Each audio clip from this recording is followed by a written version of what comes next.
Shalom Bapak Ibu Saudara yang terkasih di dalam nama Tuhan Yesus Kristus. Kita bersyukur untuk kasih dan setia Tuhan di dalam hidup kita, perlindungan dan penyertaan Tuhan yang begitu nyata dalam hidup kita di sepanjang waktu. Bapak Ibu Saudara yang terkasih di dalam nama Tuhan Yesus Kristus, pada saat ini kita akan melakukan pendalaman Alkitab. Kita persiapkan hati dan pikiran kita berdoa. Bapa kami yang bertahta di dalam kerajaan sorga, segala pujian dan syukur bagimu Tuhan, untuk kasih setia dan pertolonganmu yang begitu ajaib dalam hidup kami. Pada saat ini kami akan melakukan pendalaman Alkitab. Tuhan tolong kami, Tuhan urapi kami, agar kami mengerti dan memahami kebenaran firman-Mu. Kami dapat melakukannya dalam kehidupan kami sehari-hari, dan kami memuliakan nama Tuhan Yesus Kristus, Raja kemuliaan, Allah yang hebat, Allah yang perkasa dan mulia. Terima kasih Tuhan Yesus, terpujilah Engkau, Bapa kami yang bertata dalam kerajaan sorga. Hanya di dalam nama Yesus Kristus kami berdoa dan mengucap syukur kepada Bapa di sorga. Haleluya, amin. Bapak Ibu Saudara yang terkasih di dalam nama Tuhan Yesus Kristus, tema pendalaman Alkitab kita pada saat ini adalah Allah tetap sama dalam Yohanes 1 ayat 29-34. Allah adalah kasih dari dulu, sekarang, dan selamanya. Kasih-Nya kepada manusia tidak pernah berubah, tetapi ada banyak orang yang membeda-bedakan Allah. Dikatakan bahwa Allah di dalam perjanjian lama adalah Allah yang kejam dan jahat, yang selalu menghukum orang-orang yang berdosa. Tetapi Allah di dalam perjanjian baru adalah Allah yang baik dan pemaaf. Sesungguhnya Allah tidak berbeda di dalam perjanjian lama dan perjanjian baru. Allah itu tetap kasih, baik di dalam kitab perjanjian lama maupun perjanjian baru. Di dalam perjanjian lama, setiap dosa dan kesalahan yang dilakukan seseorang harus digantikan dengan seekor domba atau hewan sembelihan yang dikorbankan untuk korban penghapusan dosa. Darahnya tercurah, maka dosanya akan dihapuskan. Coba kita bayangkan satu pelanggaran dibayar dengan satu domba yang harus kita korbankan. Bagaimana dengan dosa yang kita lakukan dalam sehari sebanyak 20 dosa? Apakah kita punya kambing domba sebanyak 20 ekor untuk kita sembeli dalam perharinya? Allah adalah kasih, karena Allah tahu manusia tidak akan mampu, maka Ia mengutus anaknya yang tunggal, yaitu Yesus Kristus, untuk menyelamatkan manusia. Yesuslah anak domba Allah. Dialah korban yang sejati yang menggantikan semua kurban-kurban yang kita perbuat, menghapus semua dosa-dosa manusia.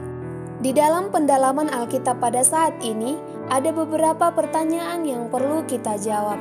Yang pertama, apakah manusia sanggup untuk menghapus dosanya sendiri? Manusia tidak sanggup untuk menghapus dosa-dosanya, karena itu manusia membutuhkan seorang juru selamat, yaitu jalan yang sudah diberikan oleh Allah bagi manusia. Pertanyaan yang kedua, jadi sekarang, siapakah yang menghapus semua dosa manusia? Yang menghapus semua dosa manusia, dosa dunia, yaitu anak Allah di dalam Yesus Kristus, yaitu korban yang sejati yang menghapus semua dosa manusia. Pertanyaan yang ketiga, siapakah Yesus menurut yang dikatakan oleh Yohanes? Yesus menurut Yohanes adalah seorang yang mendahului dirinya sendiri, yaitu yang sudah ada sebelum Yohanes. Mula-mula Yohanes tidak mengenal Dia. Tetapi untuk itulah Yohanes dipanggil dan membaptis dengan air, supaya Yesus dinyatakan kepada Israel dan Yesus adalah anak Allah. Pertanyaan yang keempat, apakah yang dilihat dan disaksikan oleh Yohanes yang terjadi kepada Yesus? Yaitu Roh turun dari langit seperti merpati, dan Ia tinggal di atas Yesus. Roh yang dimaksud adalah Roh Kudus. Pertanyaan yang kelima, apakah orang yang percaya kepada Yesus cukup hanya dibaptis dengan air? Tidak, tetapi manusia butuh baptisan Roh Kudus yang diberikan Allah dari atas, yaitu dari sorga. Manusia tidak dapat menyelamatkan dirinya sendiri. Manusia butuh juru selamat. Di dalam Yesus Kristus kita selamat. Yesus satu-satunya penolong yang sungguh hebat dan luar biasa. Dia berjanji bahwa Dia akan selalu menyertai dan menolong kita. Terpujilah Allah yang hebat dan luar biasa di dalam Yesus Kristus. Demikian pendalaman Alkitab kita pada saat ini. Tuhan Yesus memberkati kita semuanya. Kita kembali berdoa. Bapa kami yang bertahta di dalam kerajaan sorga, segala pujian dan syukur kami ucapkan kepadamu Tuhan Yesus, bahwa Engkau adalah Allah yang sama dari dulu, sekarang, dan sampai selamanya. Engkau tidak pernah berubah, baik di dalam perjanjian lama maupun di dalam perjanjian baru. Engkau adalah Allah, dan Engkau kami kenal Allah Tritunggal di dalam Tuhan Yesus Kristus. Terima kasih Tuhan, terima kasih untuk pengorbanan-Mu, terima kasih untuk darah-Mu yang tercurah yang menyelamatkan kami.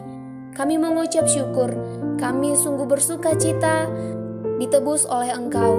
Kami sungguh bahagia mempunyai Allah yang hebat seperti-Mu, seperti Yesus Kristus. Terima kasih Tuhan, firman-Mu yang sudah kami dengarkan. Biarlah kami boleh memahaminya, biarlah kami boleh mengerti dan menyampaikannya kepada orang-orang yang ada di sekitar kami. Terpujilah Engkau Allah yang hebat, hanya di dalam Kristus Yesus Tuhan dan Juru Selamat. Kami berdoa dan mengucap syukur kepada Bapa di sorga. Haleluya. Amin. Demikian pendalaman Alkitab kita, Bapak Ibu Saudara yang terkasih di dalam Kristus Yesus. Kiranya Tuhan memberkati kita dalam setiap pekerjaan, pelayanan, bahkan apapun yang kita kerjakan, biarlah semuanya untuk memuliakan nama Tuhan Yesus Kristus. Inilah pendalaman Alkitab kita. Tuhan Yesus memberkati kita semuanya. Shalom.